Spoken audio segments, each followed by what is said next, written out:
불법 OTT 콘텐츠 사이트와 그곳에서 이루어지고 있는 불법 도박 광고로 청소년들이 위험에 무분별하게 노출돼 있다는 사실 알고 계시나요?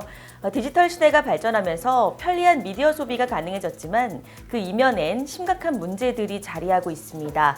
특히 무료로 제공되는 불법 OTT 사이트는 단순히 저작권 침해를 넘어 청소년을 대상으로 한 불법 도박, 마약 등의 범죄 가담 등의 사회적 문제까지 야기되고 있습니다. 지난해 9월부터 올해 10월까지 1년간 경찰청 국가수사본부가 전국 시도경찰청 사이버범죄수사대를 중심으로 사이버 도박 특별단속을 벌여 불법 도박 운영 조직과 도박 행위자들을 적발해 검거했다고 밝혔는데요. 청소년 도박 중독 폐해가 확산되며 지난해부터는 단속 대상에 청소년을 포함시켰습니다. 검거자 9,971명 가운데 19세 미만 청소년이 4,715명으로 47.2%에 해당돼 절반가량의 청소년인 것으로 나타났습니다. 이는 성인보다 많은 수치였는데요. 청소년 나이대별로 16세, 17세가 63.6%, 그 뒤를 18세가 19%, 15세가 12%를 차지했습니다. 이처럼 청소년이 불법 도박 행위자의 절반을 차지하게 된 데는 대부분 무료로 제공되는 웹툰과 예능 프로그램 등을 보기 위해 불법 OTT 사이트에 방문했다가 광고에 노출되는 경우였습니다. 이 OTT 사이트를 방문하는 이용자들은 무료 콘텐츠를 보는 대신 노출된 광고를 보게 됩니다. 문제는 이 광고들 대부분이 불법 스포츠 도박, 슬롯 머신, 온라인 카지노 같은 도박 사이트로 연결된다는 점입니다. 무료 포인트 제공, 쉽게 돈을 버는 방법 등의 문구로 청소년들의 호기심을 자극하고 스마트폰 등의 접근성 높은 디바이스로 청소년들은 특별한 규제 없이 도박에 빠져들게 되는 겁니다. 이처럼 무료 콘텐츠 뒤에 숨겨진 도박 광고는 청소년들에게 도박을 경험할 수 있는 루트를 제공하고 중독 가능성을 높이고 있습니다. 특히 청소년들은 카드 도박의 일종인 바카라를 가장 많이 한 것으로 나타났는데요. 적발된 청소년 1인당 도박에 탕진한 평균 금액은 78만 원 선으로 나타났습니다.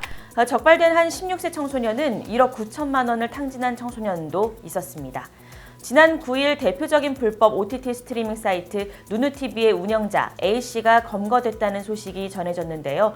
이 넷플릭스나 디즈니 플러스, 국내 주요 OTT 서비스 콘텐츠들을 불법적으로 제공하며 광고 수익을 기반으로 운영됐습니다. 이 A씨는 누누TV 외에도 TV위키와 불법 웹툰 공유 사이트인 OK툰을 운영하며 불법 도박 사이트 광고를 게재해 그 수익금으로 운영해온 것으로 밝혀졌습니다. 그동안 누누TV가 벌어들인 불법 수익 금액은 연간 수십억 원 상당에 달하는 것으로 드러났습니다. 지난해에만 최소 333억 원에 달할 것이라는 관측도 나오고 있습니다. 실제 이 불법 도박 사이트 대부분이 제2회 또 제3회 누누TV 같은 불법 스트리밍 사이트를 통해 회원들을 모집한 것으로 전해졌습니다. 이들은 그동안 수사망을 피하기 위해 허위 정보를 기재하고 도미니카 공화국, 파라과이로 추정되는 국가에 서버를 두고 실시간 사이트 도메인 주소를 바꾸는 방식으로 우회해 정부 단속망을 회피했습니다. 문화체육관광부는 그동안 A씨가 운영해온 3개의 불법 사이트를 모두 폐쇄 조치했다고 밝혔지만 문제는 여전히 이 무료 불법 OTT 사이트 끝이 나지 않는다는 겁니다. 사이버 불법 도박 운영 조직도 보이스피싱 조직과 같이 총책을 중심으로 한 체계적인 다단계 구조로 범죄가 이루어지고 있었는데요. 이 불법 도박 프로그램 개발부터 콜센터 운영, 도박 광고 및 회원 관리 담당도 있었습니다. 이 가운데 청소년들도 가담해 충격이 더해졌습니다. 지난 14일에는 중소벤처기업부 인증 혁신성장형 벤처기업 확인서까지 취득한 정보기술업체를 설립해 4조 원대 도박 사이트를 운영한 일당 50명이 무더기로 검거된 사례가 있었습니다.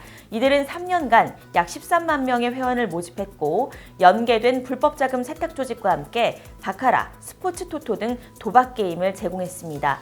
이에 문체부는 지난해 경찰청과 방통위 등 정부 관계부처와 불법 유통 콘텐츠 근절 대책을 발표했습니다. 특히 청소년 도박이 감소하지 않고 있어 도박 특별 단속을 내년까지 1년 연장한다고도 밝혔습니다. 경찰 관계자는 수사기관의 단속만으로 이 청소년들의 도박 사이트 접근을 차단하기에는 한계가 있다면서 가정과 학교, 나아가 지역사회가 사회부 도박의 유해성을 경고하고 근절하는 데 앞장서야 한다고 말했습니다. 경찰은 사이버 수사관으로 구성된 사이버 범죄 예방 강사를 통해 학생 대상 도박 예방 교육도 강화해 나갈 예정입니다. 이번에 검거된 불법 도박 행위 청소년들은 범행 정도에 따라 훈방 또는 직결 심판 청구나 송치를 진행하게 됩니다. 회복 기회를 부여하기 위해 입건 여부와 무관하게 전문 상담기관에서 치료, 상담 서비스도 받을 수 있습니다.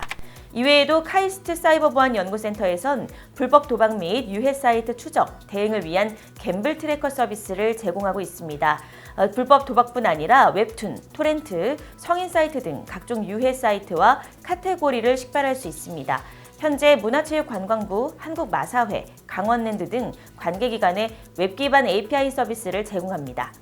최근 강원랜드는 청소년 범죄 피해 확산을 막기 위해 청소년 도박, 마약, 학폭 신고 정보가 담긴 택배 포장용 물품을 제작해 서울 지역 우체국에 전달하기도 했습니다.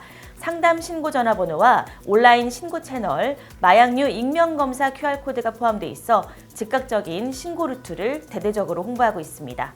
한편 경찰은 해외 소재 도박 사범에 대해 인터폴, 유로폴 등 해외 수사기관과 IT 기업 등과 공조를 통해 추적하고 있습니다.